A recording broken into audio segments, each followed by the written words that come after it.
Good morning, my dear student. I am Susmita Yadav. Welcome to Study Point Center. Dear, आज हम आप लोगों को बताएंगे फ्यूचर परफेक्ट टेंस। ठीक है, क्या होता है फ्यूचर परफेक्ट टेंस। ठीक है, तो सबसे पहले हम इसकी पहचान बताएंगे और इसमें बहुत सारे रूल्स हैं। ठीक है, हर में 1, 2, 3 रूल होता है, लेकिन इस सेंटेंस में बहुत ढेर सारा रूल है। हर रूल को एक एक करके हम समझाए हुए हैं और एक एक करके हम लिखे हैं और उसके बाद आप लोगों को समझाने के लिए इस ब्लैक बोर्ड पर आए हैं। ठीक है, बहुत ही कंसंट्रेशन के साथ डियर पढ़िएगा और आई होप ये फ्यूचर परफेक्ट टेंस पढ़ने के बाद आप लोगों को कोई दूसरा फ्यूचर परफेक्ट टेंस ना पढ़ना हो, ऐसा हम सोचते हैं। ठीक है, जो कि मेरा एक्सपीरियंस है, जैसे मैं टेंस को सीखी हूँ, आज आप लोगों को ब्लैक बोर्डिंग कर रही हूँ और इसी रूल को आप फॉलो करेंगे तो आई होप दूसरी वीडियो कभी नहीं देखनी होगी। आइए स्टार्ट करते हैं। डियर स्टूडेंट, सबसे पहले इसका सेंटम क्या है। इस टेंस के हिंदी वाक्यों की क्रिया के अंत में चुकेंगे, चुकूंगा, चुकेगी आदि शब्द समूह आते हैं। तो डियर, ये आपको पहले से ही पता है कि किसी भी टेंस का अगर परफेक्ट है तो उसकी पहचान जो है क्या है, चुका है, चुकी है। अगर प्रेजेंट में आएगा तो चुका है, चुकी है, चुके हैं। पास्ट में आएगा तो चुका था, चुकी थी, चुके थे। और अगर फ्यूचर में आएगा तो चुकूंगा, चुकेंगे, चुकेगी। ठीक है, ये शब्द आते हैं। तो इससे आपको बहुत जल्दी लर्न करना पड़ेगा, बहुत ही कंसंट्रेशन के साथ आपको लर्न करना पड़ेगा। क्या? चुकेंगे, चुकूंगा, चुकेगी। ये मेरी क्या है, फ्यूचर परफेक्ट टेंस की पहचान है। ठीक है, इसके बाद आते हैं, देखिए क्या उसे फ्यूचर परफेक्ट टेंस कहते हैं। तो जिस टेंस के हिंदी वाक्यों के अंत में आई मीन क्रिया के अंत में क्या है, चुकेंगे, चुकूंगा, चुकेगी आदि शब्द समूह आते हैं, उसे फ्यूचर परफेक्ट टेंस कहते हैं।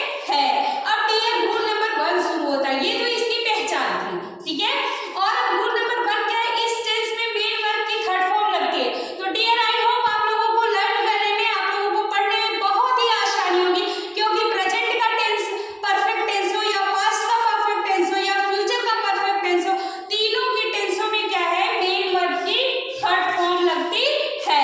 ठीक है, आई होप आप लोग कंफर्म हो गए होंगे कि फ्यूचर परफेक्ट टेंस की पहचान क्या है, चुकूंगा, चुकेगी और चुकेंगे। और उसके बाद इसमें मेन वर्ब की कौन सी फॉर्म लगती है, तो मेन वर्ब की थर्ड फॉर्म लगती है। डियर, आइए दूसरा रूल, इसमें क्या होता है, हेल्पिंग वर्ब क्या लगती है। ठीक है, तो हेल्पिंग वर्ब देखिए, आई वी के साथ शैल, इंडेफिनिट में इसके शैल लगा, कॉन्टिन्यूअस फ्यूचर कॉन्टिन्यूअस में शैल भी लगा, और उसके बाद आई वी के साथ H V helping verb future perfect tense में डियर क्या लगेगी, शैल, हैड लगेगी। ठीक है, आई होप डियर इतना तक आप लोग कंफर्म हो गए होंगे कि फ्यूचर परफेक्ट टेंस में आई और वी के साथ हेल्पिंग वर्ब क्या लगती है, तो हेल्पिंग वर्ब शैल और हैड लगता है, शैल, हैड लगता है। अब आइए डियर, रूल नंबर 3 बताते हैं आपको। बचे सभी कर्ताओं के साथ HV I mean helping verb क्या लगती है, विल, हैड लगती है। ठीक है, सभी कर्ता कौन है, आई वी के बाद आता है यू, आता है दे, आता है ही, सी, इट, कर्ता एक वचन, कर्ता बहुवचन, सभी कर्ताओं के साथ हमारी हेल्पिंग वर्ब क्या लगती है, विल, हैड लगती है। आई होप डियर आप लोग यहाँ तक एकदम श्योर हो गए होंगे।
चुकूंगा, मैं खाना खा चुकूंगा।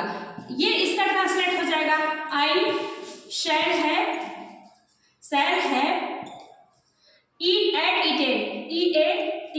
Eaten food.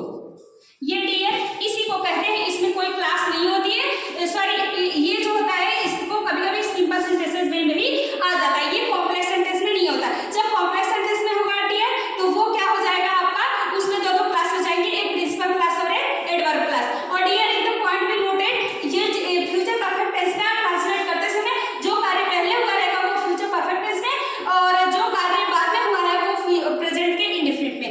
I hope dear मेरी वीडियो अच्छी लगी हो तो एक बार मेरे चैनल को लाइक एंड सब्सक्राइब जरूर करें। Thank you so very much watching my video.